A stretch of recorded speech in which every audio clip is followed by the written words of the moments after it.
Fala, gente boa, mais uma vez aqui com mais um videozinho caseiro, mas o que interessa é o conteúdo. O título desse pequeno vídeo é Denúncia contra a Doutrina Bíblica Manipulada. Então, gostaria de dizer assim, que já disse em um vídeo anterior, que nem todos sabem que quase 87% da população brasileira é cristã.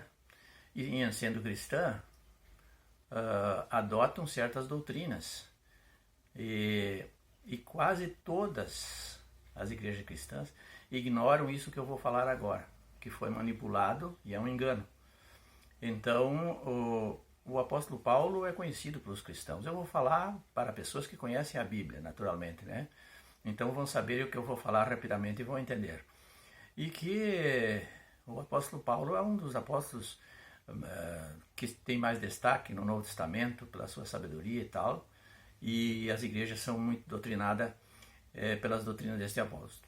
Pois bem, Paulo, então, o apóstolo, aqui eu tenho um bilhete aqui na minha frente, Gálatas 13:28, ele disse: agora nós somos salvos por Jesus, e daí nós somos salvos pela graça e não há mais distinção entre raças, não há judeu, nem grego, nem servo, nem livre, e então uma série de classes de pessoas. Em Jesus nós somos todos iguais, somos um, é mesmo que um na congregação. Pois é, se ele disse isso, então ele está dizendo que todos da congregação, inclusive ele, deviam ter uma doutrina só. Pois é, mas e aí? Eu vou dar aqui para você anotar depois, voltar de novo, assistir o vídeo e daí anotar os textos que eu vou dar agora, que eu vou falar rapidamente aqui, estou olhando aqui para não esquecer. Então é Atos 21 e 24, depois Atos dos Apóstolos 24 e 14, depois Atos dos Apóstolos 24, versos 17 e 18.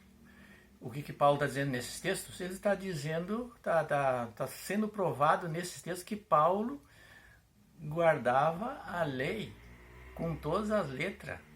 E ele pertencia a essa congregação onde ele dizia que todos os que estavam ali, independente da raça, eram um só. Então isso quer dizer que os outros também tinham que guardar. Nós não temos texto sobre os outros, mas temos o de Paulo, que é o destaque, né? E ele disse nesses textos, depois você copia, você roda de novo o vídeo e vai copiar esses textos e copiar, anotar a anotação e vai lá na Bíblia e procura. Não tem como dizer que ele não guardava a lei. E ele era dessa mesma congregação. E aí o cristianismo diz assim: não, depois de Jesus, nós somos salvos pela graça e a lei ficou para os judeus. Não, mas aqui esse Paulo, que era judeu, estava na congregação, tinha outros que não eram. E ele disse com todas as letras que guardava a lei, e também disse nesse Gálatas 3:28 que eu citei aqui, que em Jesus não interessa a raça, estando ali são todos iguais. E como é que vão fazer com isso? Isso é que o cristianismo negou isso. Por quê? Por que o cristianismo negou isso? Porque ele foi lá em Hebreus, desde o capítulo 5 até o 5, 6, o 7, o 8, o 9, até o 10 de Hebreus, está falando da vinda de Jesus, da morte, do sacrifício dele, da troca do sacerdócio, etc, etc, e que nisso a lei ia ser trocada. Mas ia ser trocada nesse capítulo aí, do sacerdócio que era levítico e agora Jesus assumiu. E que tinham que trazer animais para sacrifício para ser salvo, ou para a remissão de pecado. Cada ano tinha que fazer sacrifício, trazendo animais ao templo e apresentar para o sacerdote, e que com o sacrifício de Jesus isso ia ser abolido. Mas ser abolido isso aí. E daí pegaram e disseram: não, agora vai ser abolido toda a lei. E isso é um grande engano. Isso manipularam.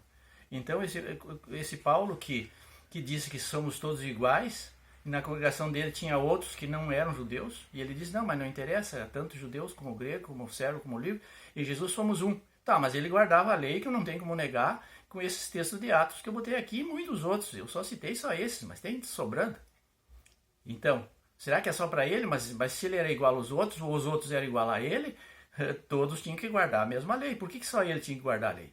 E ele guardava porque está provado aqui, né? Então, e por que não pode mexer mais nisso? Não, porque quando Paulo disse isso, Jesus já fazia mais ou menos 20 anos que tinha retornado ao céu. Já a congregação era aquilo que os cristãos dizem que é a igreja primitiva. E daí como é que vai mudar a doutrina? Se cada um pudesse mudar dali um pouco, mudar de novo, aí era fácil, né? Mas que confusão que ia virar. Mas então eles deixaram assim, né? Eles estão dizendo agora o cristianismo, que volto a dizer que são a maioria dos brasileiros, né? Tem essa doutrina aí, não, nós somos salvos pela graça em Jesus, não tem nada a ver com a lei, porque a lei é para os judeus. Tá, mas como é que Paulo era judeu, tá na congregação, disse que todos os que estivessem ali eram igual, independente da raça, e ele teve que guardar, então é claro que os outros tiveram que guardar também. Mas depois que os apóstolos morreram, nós temos história disso, documentos, eu já falei em outros vídeos, que eles alteraram, criaram o cristianismo e disseram, não, esse negócio da lei, isso era para os judeus. Sendo que a lei foi mudada, sim, nesse caso aí, de capítulo 5, volto a dizer, de Hebreus, do capítulo 5 até o 10 está falando muito sobre essa troca da lei naquele quesito de que não se remia pecado mais com o sacrifício de animais, mas com o sacrifício de Jesus. Isso estava previsto muitos anos antes de Jesus vir, que ia ser mudado. Esse capítulo só. Daí eles mudaram tudo. O problema é que eles disseram que está tudo liberado. Não, isso não é verdade. Porque está aí a prova aí, ó. Né? Volto a dizer isso que eu falei, acabei de... Volte o vídeo se eu falei muito rápido, porque o tempo é curto. Volte o vídeo e confira os textos. Como é que funciona isso, né? Se ele era um dos principais, estava ali, disse que todos tinham que ser a mesma coisa, e ele guardava a lei, porque não tem como negar aqui, ó. E não é só esses textos, eu posso trazer muito mais textos na hora que eu tiver mais tempo num outro vídeo. Então, se esses textos não valem, então é só jogar fora o Novo Testamento e não dizer que a nossa fé se apoia nas Escrituras e especialmente nas cartas de Paulo, porque Jesus nunca falou isso, mas o apóstolo Paulo falou muito, ele queria convencer seus irmãos judeus de que agora que a salvação não passava mais por aqueles sacrifícios e holocaustos de animais lá no templo, mas sim pela redenção que Jesus trouxe, a justificação pela sua morte. É isso que ele vivia sempre falando. Mas os outros apóstolos pouco falaram e Jesus não falou isso. Então não é que não é verdade, mas é que o que é falso aqui é dizer que um capítulo que foi trocado, específico, que eu já citei, de Hebreus ali, anular tudo, dizer que não tem mais nada a ver, né? Mas isso aí de jeito nenhum, porque então tem que responder isso aqui. E se os textos citados não valem, como eu disse, então tem que jogar fora o Novo Testamento e não querer se basear nele. Quer dizer, a nossa fé então é baseada em outra coisa, menos nisso aí. Porque ali há controvérsias, como diz o ditado, né? Então, não tendo mais tempo, vamos encerrando aqui. Mas assistam lá no YouTube também uma série de vídeos que eu tenho sobre o título Frequentar igreja, sim ou não? Uma pergunta. Lá tem uma série de perguntas e uma série de respostas. Mas o problema é esse aqui, então vamos encerrando aqui e até a próxima.